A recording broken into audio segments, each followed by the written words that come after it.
My phone has died on me, so I'm trying to do this out of my office and see how this goes. But Happy New Year to all of you. I hope that 2024 it will be great, okay? And we can't do anything about 2023 now, so let's focus on looking forward. And we've been working our way through this book, Doing Imago Relationship Therapy in the Space Between, by Dr. Harville Hendricks and his partner, his wife, Dr. Helen Kelly Hunt.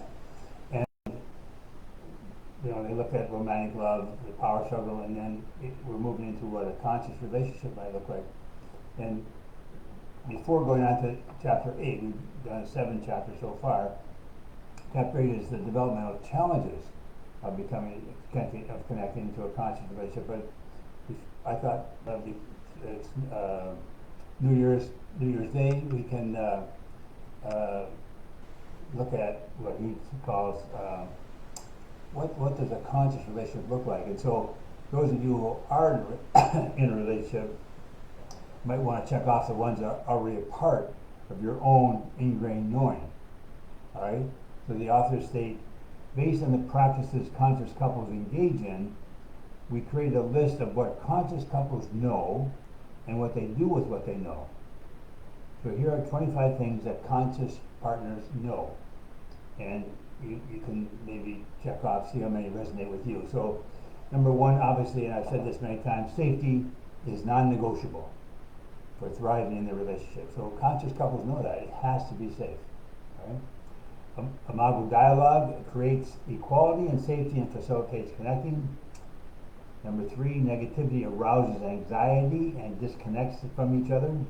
They keep all negativity and judgment out of their transaction. Remember, we're talking about the space between, and what you want to do is connect, and negativity causes disconnect. All right. Number 4, both of them, now this is from an Imago point of view, both of them have an original innocence that was lost in their childhood challenges, which occurred at approximately the same developmental stage. And from an Imago point of view, remember we said that you're probably partnered with somebody who has some of both the positive but also negative traits of your primary caretakers. And they're saying that that probably happened at the same sort of developmental stages. And we've talked about that all kids go through certain stages, and that gets arrested, and then in adult life trying to fix that, we tend to get connected with somebody who was wounded is a strong term, challenged in the same area. So number 5, the conscious agenda of the relationship is to meet the unmet childhood needs each brought into the relationship. So that's the agenda of a relationship, is to finish childhood, to heal. You're with the right person, but don't be surprised if your partner asks for your weak suit. But it's in order to grow. That's the idea behind it, kind of thing. And number 6, they have complementary defenses that are natural, and they accept that fact about each other without judgment. And typically, that's the maximizer and minimizer. Although people maybe have the same challenge, often they deal with it differently. The maximizer tends to be more outgoing, minimizer tends to shut down, and that's just the way it is. And to recognize that, and it doesn't mean anything, it's just now you have to learn to deal with it. Number 7, they say they can reconstruct the memory their partner has of them by expressing new behaviors with intensity. And the way I understand that is, for example, my feeling side when I first got married hadn't been developed very well. And so that's the memory she has of me. But if I can show feelings with some kind of intensity, then the memory of me changes. That, oh, here's a guy that does have feelings. I think that's where they're going with that. If you have different ideas, let me know.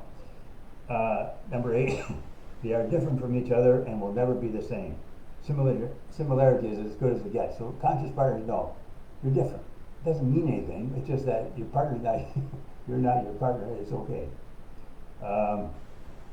9, they came together to participate in a sometimes painful, sometimes joyful dance of romantic partnership, and they know why. And the why is to finish childhood. We're all bent out of shape a bit, but if we can get it right, You're with the right person, but you have to be aware, you have to be conscious. All right? Anxiety gets aroused that anxiety gets aroused between them, and how to take steps to prevent negative emotions from taking hold. So, again, in any relationship, there's going to be stuff, and in a conscious relationship, you know how to deal with that. And going back to number 2, it's to have a dialogue about it, to talk to each other about it. When stuff happens, couples have to talk to it. And when I work with couples in the office, there's this idea of commitment. It's commitment to this person, this relationship, but this process. And the process is you have to talk to each other about stuff. And that's the Imago dialogue, which gives you a safe way to do that. You can't just shove it under the carpet or not deal with it. I like this one, number 11. They can assume that their partner's intentions are good, even if their behavior is not. So conscious partners, like, even if my partner, pardon me, does something I might not appreciate, my belief is she's not doing it on purpose. I mean, her intentions are good, even though whatever she did didn't work as well as maybe we both would have liked. 12, to prevent episodes of unnecessary pain, suffering, and damage to the relationship, they need to be intentional and think before they speak. And that's not new, eh? Think before you speak. They need to differentiate so they can move from symbiosis to connecting. And that's a strong suit for Harbaugh and Helen, that many relationships are symbiotic. That two people, they tend to be fused. They think, expect the partner to think like them, be like them, etc. And we're saying no, to differentiate. And the way I look at it is, my partner and I were two strong people, but we've chosen to go in the same direction together. I don't need her to survive, but it's two strong people choosing to go in the same direction. 14, they need to remove all forms of negativity that show up in the space between. Instead of picking a fight and using negativity to get what they want, they ask their partner for a dialogue. So that's what conscious partners do. It's not about going negative on your partner. 15, they need to do their best to meet the other's needs and desires, knowing that in doing so they are serving their partners in their own best interest. And I've said that again before, that as I stretch to meet my wife's needs, I somehow believe that I'm also meeting my own needs. So as I stretch to meet her very legitimate feeling needs, I'm also healing a part of me that was stunted growing up. So for me, it's a win-win. And conscious couples know that. 16, I think this is important. Being conscious means taking responsibility for only their own behavior and allowing room for their partner's flawed behaviors by not taking them personally, as indeed they are not personal. And again, if my wife does something that doesn't work, I'm not going to take it personal. It's just who she is. We're all bent out of shape a bit. We're all flawed. And on my wall there has the courage to be imperfect, Alfred Adler. But I'm not going to take that personal, but then we'll have to talk about it if it doesn't work. All right? So, but it's not directed at me personally.